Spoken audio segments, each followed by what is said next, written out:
Ladies and gentlemen, it's a great pleasure to be here in this magnificent city, a city forever associated with free trade. The historic buildings you see all around you when you go outside, they're all built on the back of free trade. And today I want to follow Liam in talking about how we can draw inspiration from that past, to carve out a new place for ourselves in the world, to rise to the new challenges that face us as new technologies change our world faster than ever.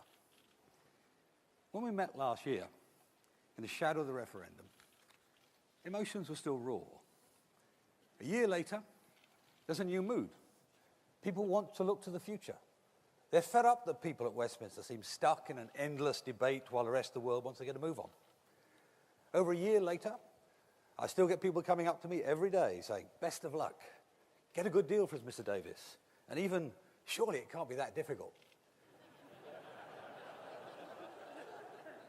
And that's just the cabinet.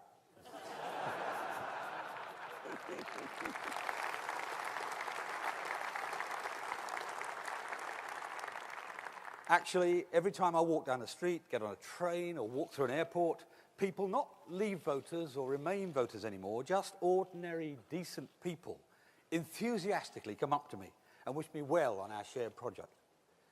They know it's not going to be easy or straightforward, but the reasons that so many men and women voted to leave a year ago are the same reasons that drive me every day right now. We have been given a one-off, time-limited, extraordinary opportunity.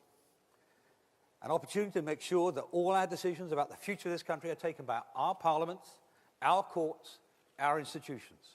Decisions about how to spend our taxes, made here in Britain. Decisions about who comes into the country, made here in Britain. All our laws, made here in Britain. We need to get Britain standing on its own 2 feet, facing outwards towards the world. And it's that last point.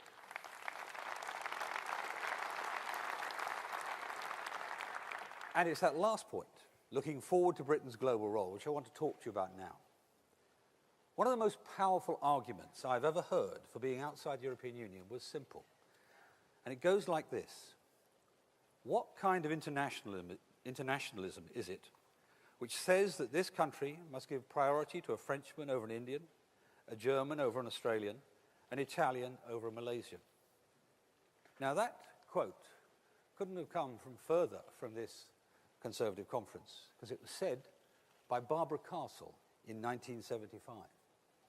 But what she said then, what she meant then, rings true today. We are a global nation. We export more goods and services than Russia, Brazil, and Indonesia combined. We have one of the greatest armed forces on the planet who show their worth to the world in the Indian Ocean, in Iraq, and the Baltics. We train the best diplomats and put them to the test by sending them to work for the Foreign Secretary.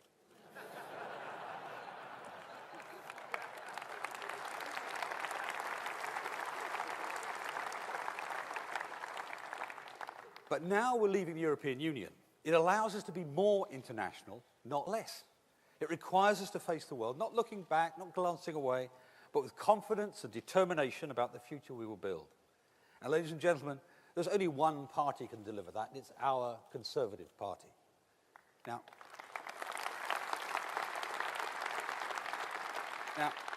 I would be happy to work with the Labour Party in the national interest, putting aside our differences for the good of the country. But they've been playing a different game. They've now published 11 separate Brexit plans. And they are, to paraphrase Tolstoy, each unhappy in its own unique way. For the customs union, then against it. For free movement, then against it. For the single market, then against it. Where we've introduced a repeal bill to take control of our laws and provide legal certainty, they opposed it and offered no alternative. Where we set out our negotiating positions and got the process started, they opposed it and offered no alternative. Where we have set out a plan for life outside the European Union with free trade and a strong economy, they opposed it and offered no alternative. They claim they respect the outcome of the referendum, but they oppose every step required to deliver it. This is the most complex negotiation you could imagine, where one oversight, one error could cost the British public billions of pounds. Yet just last week I heard Keir Starmer say, we mustn't get bogged down in discussions about technicalities. Well, I'm afraid ignoring the details of Brexit won't cut it. It's like they've got a new slogan, Labour, government without the hard bits.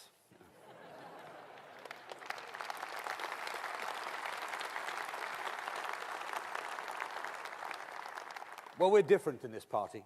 We respect the people's decision and we will deliver the people's decision. And as we do it, we have to be clear-eyed about what we want to achieve. Because the future of our country is much more than just Brexit. It's something to be excited about whether you voted Leave or Remain. Liam just told you, I think, in his speech, even the European Commission accepts that 90% of world growth is going to come from outside Europe. And as he said, having an independent trade policy will allow us to embrace those opportunities to the full. And it gives us an opportunity to lead a race to the top, to push up global standards, to protect rights for workers, to improve productivity and increase wages, and to lead the world as a champion of free trade, campaigning for the poverty-busting, affluence-spreading, wealth-creating impact that it will have. Now, as you will have seen, last week I was in Brussels, representing Britain on the fourth round of negotiations, and we're making real steps forwards, getting results on issues which affect people's daily lives, on the rights of British citizens in Europe and European citizens here.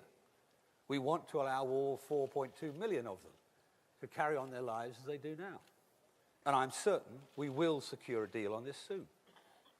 On Northern Ireland and Ireland, both the United Kingdom and the European Union are fully committed to protecting the peace process and ensuring there is no return to the problems of the past.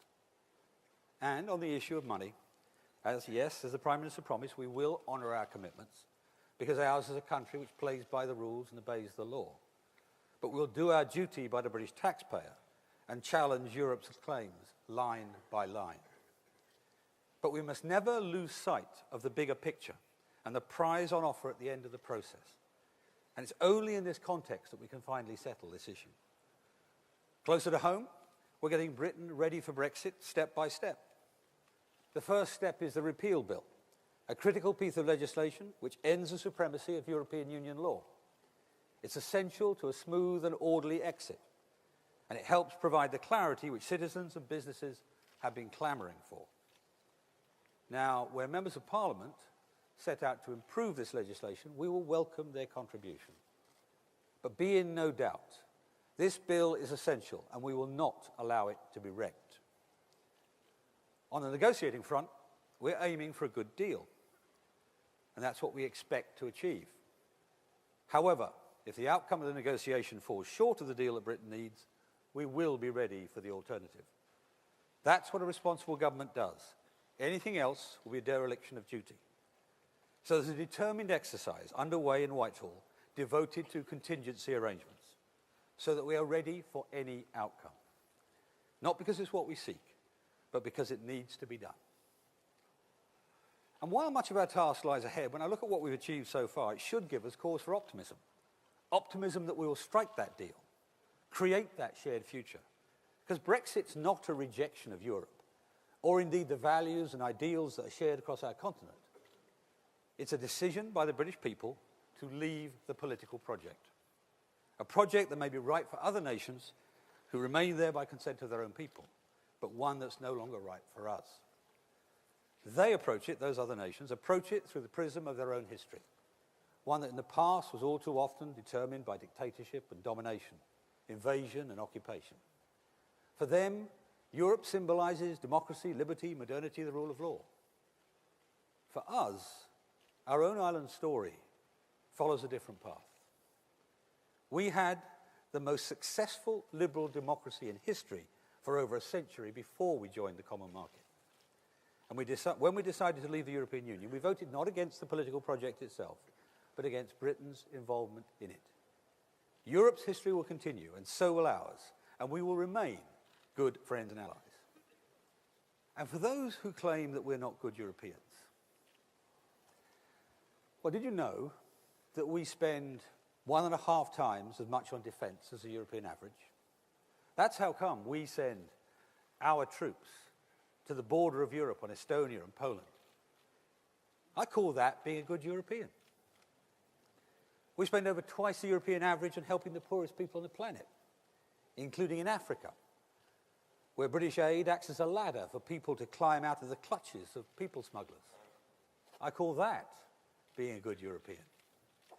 And we're the first to help our neighbours in the fight against terror, as both our Belgian and our French colleagues found out last year. I call that very much being a good European.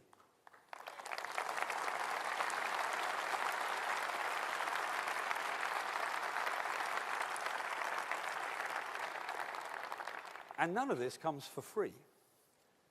If we spent only the European average on defence, on international development, on intelligence, on foreign affairs, we would spend £22 billion less every year.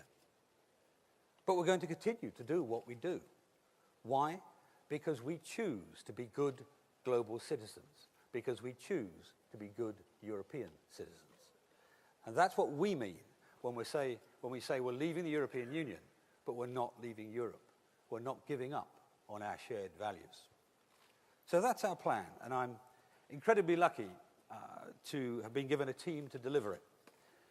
The intelligence, dedication, and sheer hard work of Robin Walker, Stephen Baker, and our Minister in the Lords, Joyce Ainley, our excellent PPSs, Gareth Johnson, Jeremy Quinn, and the support of our hard-working, public-spirited, and patriotic civil servants in Whitehall. And on a personal note, can I record my thanks to my two former ministers, David Jones and George Bridges. And I'd like you to join me in thanking them all, please.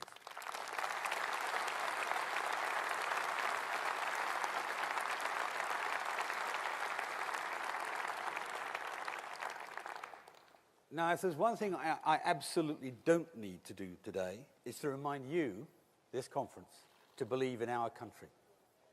But I have one message for you, is to keep your eyes, in this process, keep your eyes on the prize. You'll have read in the newspapers lurid accounts of negotiations, predictions of breakdown and crisis, offensive, even insulting briefing to the Brussels newspapers, which I personally take as a compliment. Of course, sometimes the exchanges are tough, but that is to be expected. The job the Minister has entrusted to me, the Prime Minister has entrusted to me, is to keep a calm eye on our goal and not to be diverted. Because the prizes for success are enormous, as are the consequences of failure. I didn't campaign so hard in the referendum for the pleasure of negotiating with the European Commission. I did it because the future of our country is great. And this government is going to deliver on that great future. Success will not be automatic.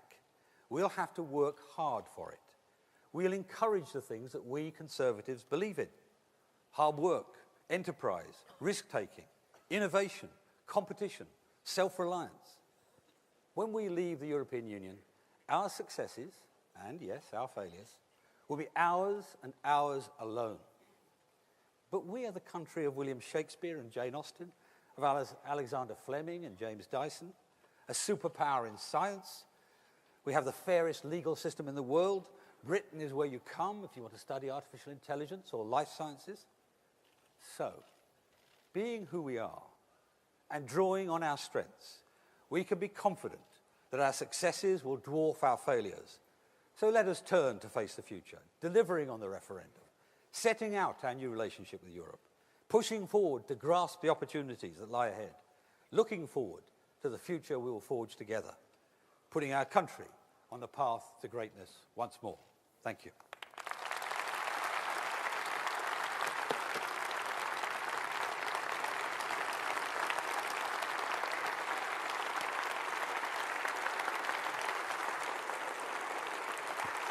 Very good. Thank you. Time to fall down.